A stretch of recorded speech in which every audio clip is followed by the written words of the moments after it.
ये वो दौर था जब अफगानिस्तान से बांग्लादेश तक अखंड भारत होता था।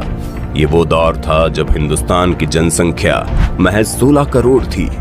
कहते हैं उस वक्त हिंदुस्तान में 10% से कम पुरुष पढ़े लिखे थे और महिलाओं में पढ़े लिखों की संख्या तो 1% से भी कम थी। ये वजह है कि हजारों किलोमीटर की दूरी से आकर कोई अंग्रेज हमारे भारत पर आसानी से कब्जा जमा लेता है। कहते हैं जब अंग्रेज भारत आए थे उस वक्त भारत में 2 राजाओं का राज चलता था, एक तरफ मुगल और दूसरी तरफ मराठा साम्राज्य। उस वक्त तक अंग्रेज भारत में कदम तो रख लिए थे, लेकिन यहाँ पर उनका कब्जा जमा पाना बहुत मुश्किल था। अंग्रेज इंतजार करते थे कि भारत के राजा आपस में लड़ाई करें और अंग्रेज उस लड़ाई का फायदा उठा ले।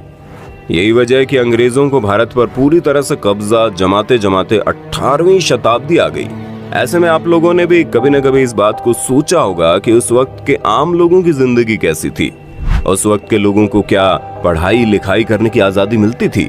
उस वक्त का समाज कैसा था और वे लोग किस तरह के काम को करके अपना भरण पोषण करते थे? उस वक्त हमारा गांव कैसा था? उस वक्त हमारा शहर कैसा था?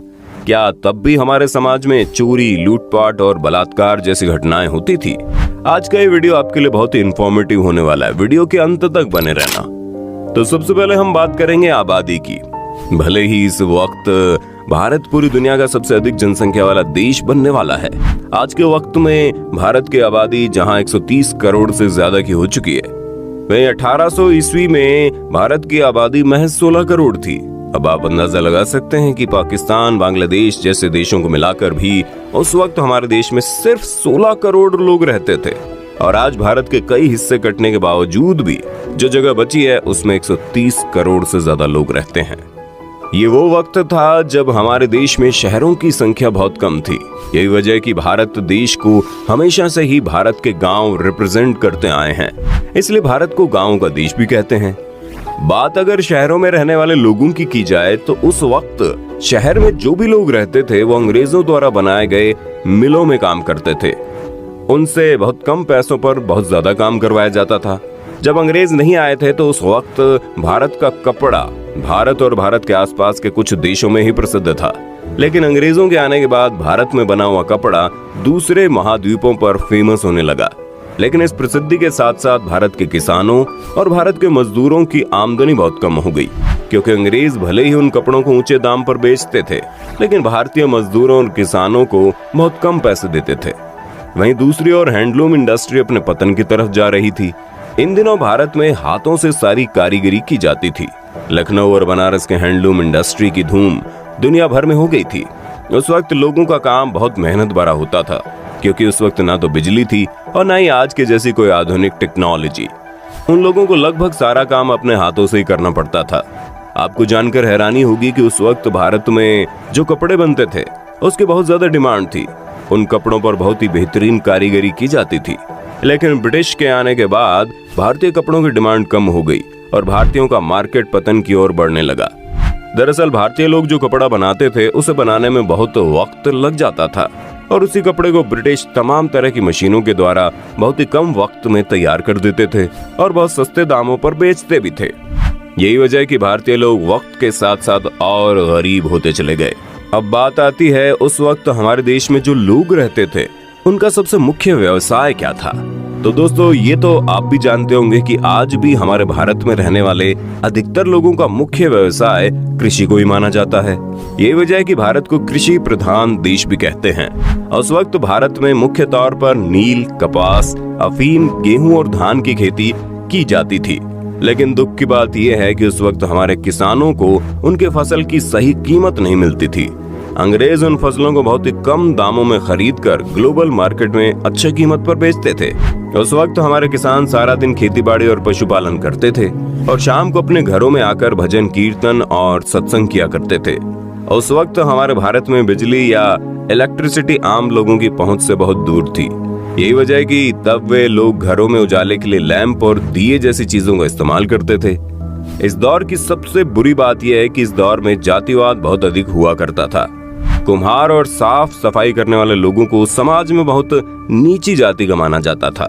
लोग अपनी जाति के हिसाब से काम करते थे, जैसे कि कुम्हार मिट्टी के बर्तन बनाता था, धोबी कपड़े धोता था, लोहार लोहे का काम करता था। इसके बाद वो दौर आया जब भारत में रेलगाड़ी की शुरुआत हुई। अंग्रेजों ने भारत में रेलवे की शुरुआत की और इसका इस्तेमाल वे भारत को और डेवलप करने में करने लगे। हालांकि भारत को डेवलप करने के पीछे उनका मकसद भारतीयों की बेहतर जिंदगी नहीं बल्कि उनका अपना स्वार्थ था। अंग्रेज भारत पर राज करने के लिए भारत के दूर दराज के इलाकों में आसानी से अपनी पहुंच को बनाने के लिए सड़क मार्ग और रेल मार्ग को बढ़ावा देने लगे। साल 1853 के लगभग मुंबई से ठाणे के बीच एक पैसेंजर ट्रेन की शुरुआत की गई, जो कि 14 डब्बों की एक स्टीम इंजन से चलने वाली ट्रेन थी। उस वक्त के इंजन में इतनी क्षमता नहीं होने की वजह से उस ट्रेन को खींचने के लिए एक नहीं बल्कि 3 इंजन का इस्तेमाल किया जाता था। उस वक्त अंग्रेजों ने ट्रेन को चलाने के लिए 5 फीट और 6 इंच की दूरी पर 2 पटरियों को स्थापित करके उस पर ट्रेन की शुरुआत की। और आपको जानकर हैरानी होगी कि आज भी भारत में उसी फॉर्मूले से रेल पटरियों का निर्माण किया जाता है। अब बात करते हैं उस वक्त के भारतीयों के इनकम की, यानी ये लोग कमाते कितना थे। अगर इनकम की बात करें तो उस वक्त जहां भारत में अंग्रेज बहुत अच्छे पैसे कमाते थे, उस वक्त भारतीयों की हालत दिन ब दिन बदतर हो जा रही थी। एक रिपोर्ट के मुताबिक 1800 के दौरान जहां एक यूरोपीय कर्मचारी की तनख्वाह 40 पाउंड तक होती थी, वहीं एक आम भारतीय दिन भर मेहनत करने के बाद महीने में महज 1 पाउंड की कमाई कर पाता था। अब आप अंदाजा लगा सकते हैं कि भारत में ही रहकर एक यूरोपीय आदमी जितना कमाता था, उसी काम को करने के लिए एक भारतीय को कितने कम पैसे मिलते थे। वहीं अगर भारत में रहने वाले किसानों की कमाई की बात करें तो अक्सर उन लोगों को बाढ़ और सूखे का सामना करना पड़ता था। खैर, ये समस्या आज के वक्त में भी भारतीय किसानों के साथ बनी रहती है और भविष्य में भी बनी रहेगी। लेकिन उस वक्त वो किसान अंग्रेजों के द्वारा लगाए गए लगान से भी बहुत ज्यादा परेशान रहते थे। इतनी कम कमाई होने के बावजूद भी अंग्रेज उन किसानों के ऊपर तमाम तरह के लगान लगा देते थे। हालांकि हमारे भारतीय समाज में मौका परस्त लोगों के वजूद हमेशा से बनी रही है और उस वक्त भी कुछ मौका परस्त लोग ऐसे थे जो अंग्रेजों के तलवे चाटकर अधिक कमाई कर लिया करते थे। वहीं बात अगर उस वक्त भारत में रहने वाले लोगों की पढ़ाई लिखाई की करें तो आपको जानकर हैरानी होगी कि उस वक्त भारत में पढ़े लिखे लोगों की संख्या बहुत ही कम थी। उस वक्त भारतीय समाज में रहने वाले पुरुषों में महज 10% से भी कम पुरुष ऐसे थे जो पढ़ाई लिखाई करने वाले थे, यानी साक्षर थे। वहीं दूसरी तरफ महिलाओं की हालत तो इससे भी बुरी थी। महिलाओं में 1% महिलाएं ही ऐसी नहीं थी जो पढ़ाई लिखाई से ताल्लुकात रखती हों।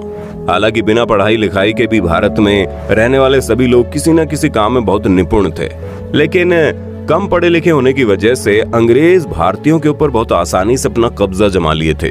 उस वक्त हमारे भारतीय समाज की एक बात बहुत अच्छी थी। समाज में रहने वाले लोग किसी चीज को खरीदने के लिए पैसे नहीं देते थे, बल्कि अगर कोई एक आदमी चावल उगाता था तो वो दूसरे आदमी से चावल के बदले कुछ गेहूं ले लेता था। जो आदमी सब्जी उगाता था उन सब्जियों के बदले चावल और गेहूं बदल देता था। यानी उस वक्त हमारे भारतीय समाज के अधिकतर हिस्सों में चीजों की खरीद बेच की जगह अदला बदली की जाती थी।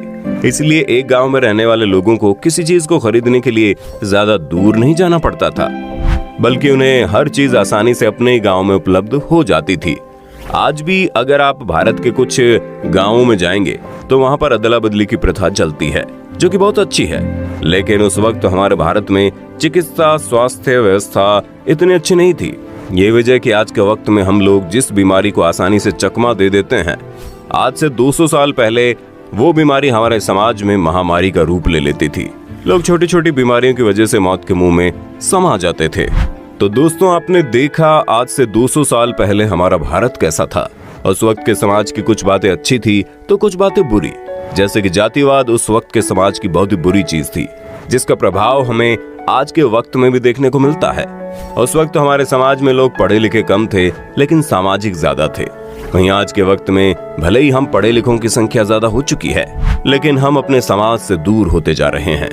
उम्मीद करते हैं ये जानकारी आपको अच्छी लगी होगी, और अगर आप हमारे प्राचीन भारत से जुड़ी और भी किसी बात को जानना चाहते हैं तो आप हमें कमेंट करके बताइए। हम अपनी अगली वीडियो उसी टॉपिक पर डिटेल में लेकर आ जाएंगे। वीडियो अच्छी लगी तो लाइक कीजिए, हमारे चैनल को सब्सक्राइब कीजिए, बेल आइकन को ऑन करना बिल्कुल मत भूलना।